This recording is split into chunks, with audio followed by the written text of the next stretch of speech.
Yo quiero hacer una pequeña reflexión antes de irnos sobre el poder de la unidad. Miren, en ese desarrollo que nosotros hemos tenido como humanidad, en la que primero pues éramos nómadas, andábamos por ahí, antes en la prehistoria, ¿no? Antes de la historia que conocemos. Luego, esa condición en la que andábamos uno por aquí, los otros por allá, los otros por allá, nos colocaba, digamos, muy expuestos a la rigurosidad del clima en aquella prehistoria, pero también a las dificultades que estos primeros humanos pudieron sentir de los animales, de la consecución del alimento. Y eso permitió, con la experiencia, porque así es que nosotros los seres humanos nos desarrollamos, con el vivir aprendemos, y ese aprendizaje nos va llevando a tomar decisiones que nos fortalezcan. En ese momento los primeros humanos se dieron cuenta, notaron que reunirse, que agruparse, que andar más juntos los hacía más fuertes alrededor, en el clima, en el ambiente, en defensa de los animales. Es decir, comprendimos que la unidad, que el conglomerado nos fortalecía. Eso lo aprendimos desde aquel entonces. Evidentemente luego pasó algo en la historia de la humanidad y fue que la intervención de unos agentes externos, o para ser más precisos, extraterrenos, generaron el proceso contrario en nosotros o influyeron para que el proceso contrario se diera, la desunión. Y hay un evento bíblico que puedo utilizar para animar esto que estoy contando.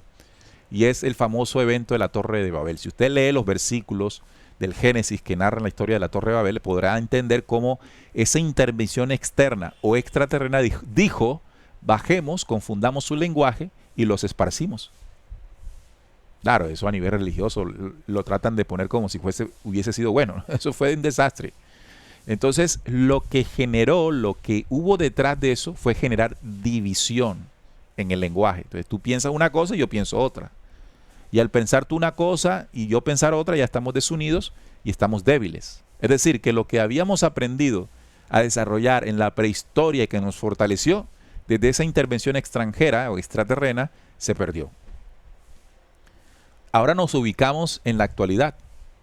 Ahora existen momentos de competencia, ¿verdad? En la que estudiamos y nos ayudan a competir, a que triunfe el más fuerte, el más inteligente, el más hábil, el más astuto, el más vivo, lo que sea. Pero en esa competencia se crea la desunión. Los intereses que ahora mismo se han, o que se ha hecho enamorar a las fuerzas, incluso él y ella, no han permitido la consolidación de la unidad. Una lucha por sus derechos, otro lucha por sus derechos, uno lucha por su desarrollo, la otra lucha por su desarrollo y el potencial de unidad en esas diferencias se ahonda, la diferencia se ahonda y la desunión se ahonda. Entonces, cuando uno ve y analiza históricamente todas estas situaciones, llega a una simple conclusión. Nosotros hemos aprendido que cuando nos unimos podemos hacer cosas buenas, podemos hacer cosas contundentes y sobre todo podemos contrarrestar a la fuerza oscura. Porque la fuerza oscura siempre ataca para dividir, para crear una desigualdad, para crear una superioridad e inferioridad, para crear una situación en que nos encontremos satisfechos los unos con los otros y compitamos y entonces vencen las tinieblas. Por lo tanto, esa frase de juntos podemos hacerlo es una frase contundente que nos permite seguir creciendo en ese descubrimiento prehistórico de que unidos éramos más fuertes, pero también nos hace vencedores ante una fuerza que siempre quiere la fragmentación.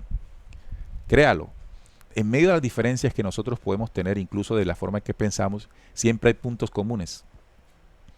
Y el reto de nosotros es encontrar los puntos comunes, maximizar esos puntos comunes y no darle tanto fuerza a los puntos que no son comunes.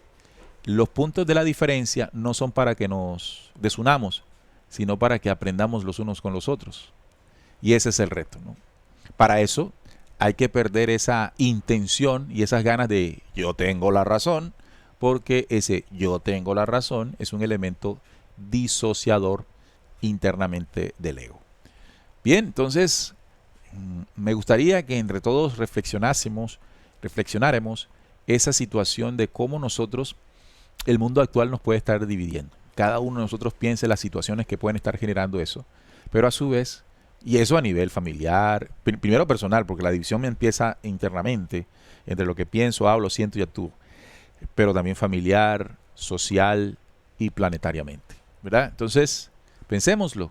Cada vez que pensamos estas cosas, que las reflexionamos, creo que en algún punto de nuestra existencia podemos hacer un giro en cómo estamos percibiendo las cosas y eso siempre será un bienestar. Eso es lo bueno de la reflexión, que en algún momento nos puede hacer ver una cosa y la podemos cambiar. Esta ha sido la reflexión del día y mañana seguimos con más.